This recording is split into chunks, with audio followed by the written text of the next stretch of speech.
ఈ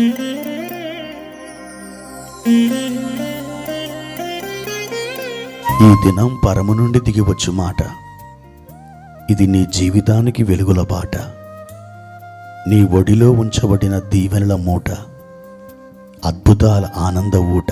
అక్టోబర్ 14 సంవత్సరమంతా మీరు బైబిల్ చదివి ముగించడానికి ఈరోజు మీరు చదవలసిన లేఖన భాగం ఉదయం యెషయా 43 మరియు 44 అధ్యాయములు, సాయంత్రం తెస్సలోనికైలకు రాసిన మొదటి పత్రిక 2వ అధ్యాయము. క్రీస్తునందు నాకు అత్యంత ప్రియమైన దేవుని బిడ్డలారా, ఈ ఉదయకాల సమయంలో పరలోకమును దిగి వస్తున్న దేవుని కృప మీకు సమృద్ధిగా తోడై ఉండునుగాక. ప్రియ దేవుని బిడ్డలారా, ఎలా ఉన్నారు? బాగున్నారు కదూ? ఆయన ఎల్లప్పుడూ మీతో కూడా ఉండి మిమ్మల్ని నడిపించే దేవుడిగా ఉన్నాడు. గాఢంధకారపు లోయలు మీకు ఎదురు పడినను మీరు భయపడవలసిన నిమిత్తము లేదు. ఎందుకో తెలుసా? ఆయన మీతో కూడా ఉండి తన దుడ్డు కర్ర, తన దండమును మీకు చాపి ఆయన మిమ్మల్ని ఆదరిస్తాడు. ప్రియ దేవుని బిడ్డలారా, ఈ ఉదయకాల సమయంలో దేవుని వాక్యాన్ని చదువుకుందాం. యోహాను సువార్త 13వ అధ్యాయం 2వ వచనం. వారు భోజనం చేయుచుండగా ఆయనను అప్పగింపవలనని సీమోను కుమారుడగు ఇస్కరియోతు యూదా హృదయములో అపవాది ఇంతకు ముందు ఆలోచన పుట్టించి ఉండెను. ప్రియమైన దేవుని బిడ్డలారా, చాలాసార్లు అపవాది అనగా సాతాను మనల్ని పడగొట్టడానికి వాడు ఎక్కడ ప్రారంభం చేస్తాడో తెలుసా? మన మనసులో, మన హృదయములో. ప్రియ దేవుని బిడ్డలారా, మన ఆలోచన విధానం వాడు పట్టుకోవడానికి ప్రయత్నం చేస్తాడు. యేసు ప్రభుని శత్రువులకు అప్పగించడానికి ఈ యోధ పలు విధములుగా ప్రయత్నాలు చేస్తున్నాడు.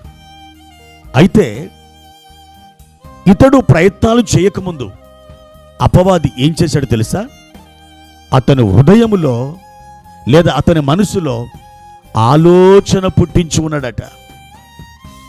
ప్రియ దేవుని బిడ్డలారా, దేవుని వాక్యం ఏం చెప్తుందో తెలుసా? నీ హృదయములో నుండి జీవధారలు బయలుదేరుడు గనక నీ హృదయమును భద్రముగా కాపాడుకొనుము అని వాక్యం హెచ్చరిస్తుంది. మన ఆలోచనల్లో అపవాది తనదైన ఆ విత్తనాలు వాడు విత్తగలిగితే ఆ రోజు నుండి ఆ ఆలోచన మాట రూపంలో బయటకు వస్తుంది, చేతల రూపంలో బయటకు వస్తుంది. అందుకని మనం ఆలోచనలు చెరపట్టి క్రీస్తు నామములో దేవునికి మనం వాటిని అప్పగించాలి. క్రీస్తునందు ప్రియమైన దేవుని బిడ్డలారా, ఎప్పుడైతే అపవాది ఆ ఇస్కరియోతు యోధా హృదయములో ఆలోచన పుట్టించాడో ఆ ఆలోచనని ఇస్కరియోతు యోధా ఏం చేశాడు? నాటిన మొక్కకు నీళ్లు పోసి ఎరువేసినట్లుగా ఈ ఆలోచనని ఎరువేసి పెంచాడు. ఇదే యోహాను సువార్త 13వ అధ్యాయము 27వ వచనం మనం చూస్తే ఇలాగ వ్రాయబడింది. వాడు ఆ ముక్క పుచ్చుకొనగానే సాతాను వానిలో ప్రవేశించెను. యేసు నీవు చేయుచున్నది త్వరగా చేయమని వానితో చెప్పాను. మొదట అపవాది యూదా హృదయంలో ఆలోచన పుట్టించాడు. ఆ ఆలోచనని యూదా సాధారణంగా ఆహ్వానించాడు. అదే పనిగా ఆలోచించడం మొదలుపెట్టాడు. దానిని పెంచి పెద్ద చేసి ప్రవర్ధమానం చేశాడు. ఇప్పుడు నేరుగా సాతాను ఇస్కరియోతు యోధాలోనికే ప్రవేశించాడు. అవును దేవుని బిడ్డలారా, ఆలోచనలు చాలా ప్రాముఖ్యమైనవి. మన హృదయం అత్యంత ప్రశస్తమైనది. మన హృదయమును, మన హృదయ ఆలోచనలను ఎప్పుడు కూడా మనం పవిత్రపరుచుకుందాం.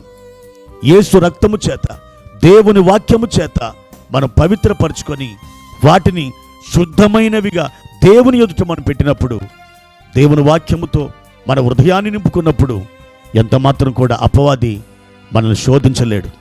కాబట్టి మీ మనస్సులో లేదా మీ హృదయములో దేవుని వాక్యాన్ని నాటనివ్వండి, దేవుని వాక్యాన్ని నింపుకోండి.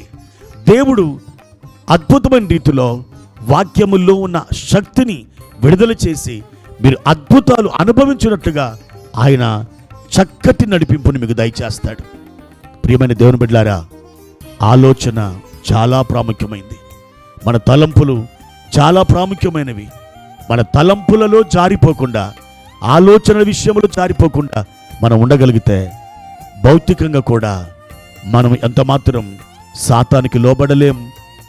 మనం దేవునికి అవమానం ఎంత మాత్రం తీసుకొని రాలేం.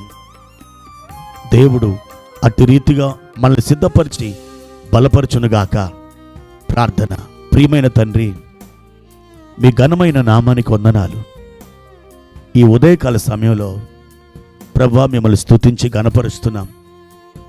మా హృదయాన్ని, మా హృదయ ఆలోచనల్ని మీరు పరిశుద్ధపరచండి అయ్యా. వాక్యము చేత మా హృదయాలు నింపుకొని మీకు మహిమ తెచ్చు వారముగా ప్రభువా, మీ అభిషేకం కలిగి మేము జయించిన జీవితం కలిగినటువంటి వారముగా మీ నామానికి మహిమ, ఘనత, ప్రభావాలు తెచ్చినట్లుగా నిలబెట్టుమని యేసు నామములో అడుగుచున్నాను తండ్రి.